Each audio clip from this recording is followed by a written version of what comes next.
SUVs are all about having features and comfort, and nobody makes better SUVs than Land Rover. The Range Rover has a lot of features, but what if you want to pay half of that and get all the features in the world in an SUV? Well, this is the vehicle you should opt for, because this is the 4th generation of the Rexton, which is being launched in India as the Mahindra Alturas. It is rebadged and promises a lot. Let's quickly do a deep dive.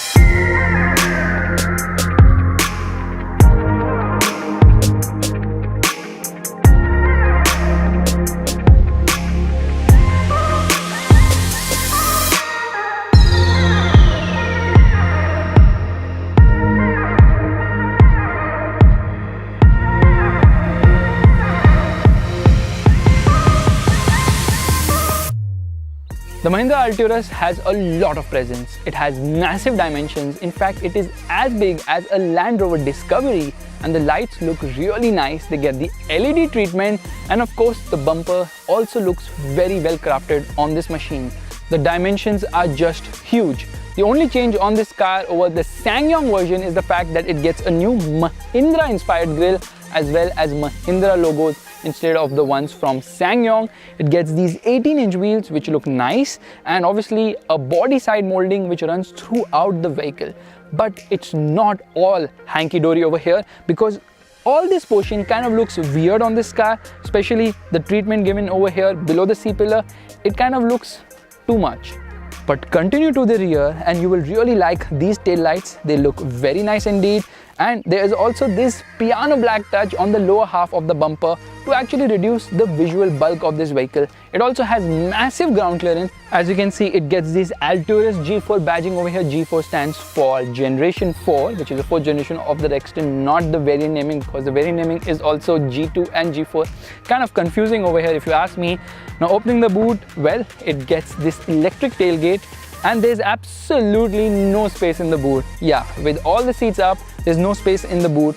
In fact, you can just put small bags for a very tiny weekend getaway. However, these seats recline, which increases the boot capacity. But are they of any use? Not quite, because the last row of seats are just for children, not for adults. The way you sit over there, your knees are definitely going to touch your chest, because there is absolutely no under thigh support because the floor is so high in the 3rd row. However, let me close this right away and let's quickly get inside the rear seat of this vehicle. Now, as you can see, there's decent amount of legroom as well as knee room. However, under thigh support is very much lacking. There's good amount of headroom as well, but the cabin uses a lot of black, which kind of induces the claustrophobic feeling. However, this tan leather treatment throughout the car does give it a slight premium appeal as well. The window area is large enough, and overall the rear seat gives a decent experience, especially because the seat has very good cushioning. But how is it at the front? Well, let's straight away get inside, because firstly I have to tell you a lot of things. This car is loaded with a ton of features typical of SsangYong. So the number of features in this vehicle includes, there's a long list for the same. Firstly, when you get inside the car, the seats will actually go back, so that is to make it more comfortable for you to get inside. No, the steering doesn't move. It doesn't get an electric steering. The mirrors will automatically go downwards when you get into reverse. It gets a reverse parking camera. It even gets a 360-degree camera, front parking sensors, rear parking sensors, a nice 8-inch touchscreen infotainment system with Apple CarPlay, Android Auto connectivity, steering mounted audio controls. It also gets electric seat for the driver with 3 memory profiles as well. That's not all, it also gets ventilated seats for both the front seats. It also gets auto hold and electric parking brake and keyless go, push button start, you name it. This vehicle is loaded with almost everything, including automatic headlights, automatic wipers are there as well. And there is even more in terms of equipment, because the Alturas also gets HID headlamps and projectors, heated rear view mirrors, quilted Napa leather interior, ambient lighting, AC vents in all rows, with 3rd row also getting blower controls. Unfortunately, the 2nd row doesn't get any blower controls, tire pressure monitoring system, and a host of electronics like electronic stability program, active rollover protection, hill descent control, hill start assist, brake assist system, as well as emergency stop signal. This car also gets a sunroof, but unfortunately it misses out on an auto dimming inside rear view mirror. The dual zone climate control system chills the cabin in no time at all, and the seating position is very nice. In fact, the front seats are very comfortable, good amount of back support, under thigh support isn't too bad either, and obviously there's good amount of leg room as well as knee room over here. Quality levels inside the cabin are very good. It's not great, but it's definitely very good. Things feel very nice and premium as such, and there's not too much of hard plastic inside this vehicle, which is a very good thing. And in terms of storage spaces, this car has plenty, right from the door pockets to the center armrest, and even in the center console there is just a lot of space to keep your stuff.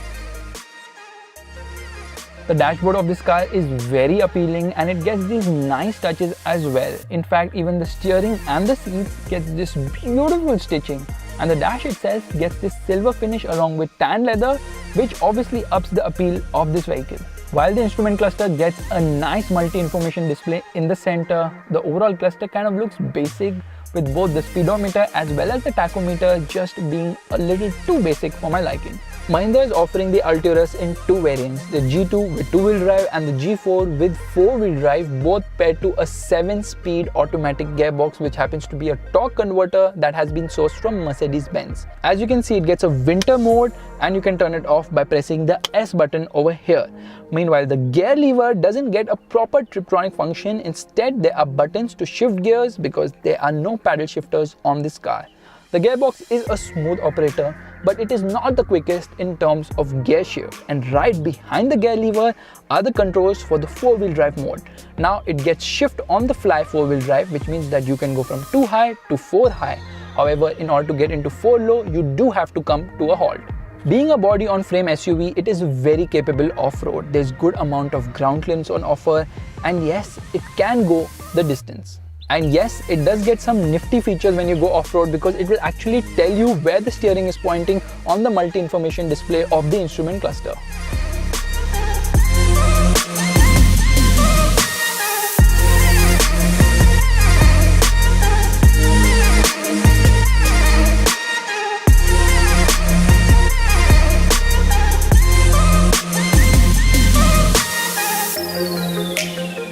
But what is the heart of the matter? It happens to be a 2.2-liter diesel engine, and we only get one engine for India, which SsangYong says it has made on its own. Now this one produces 178 horsepower and 420 Newton meters of torque.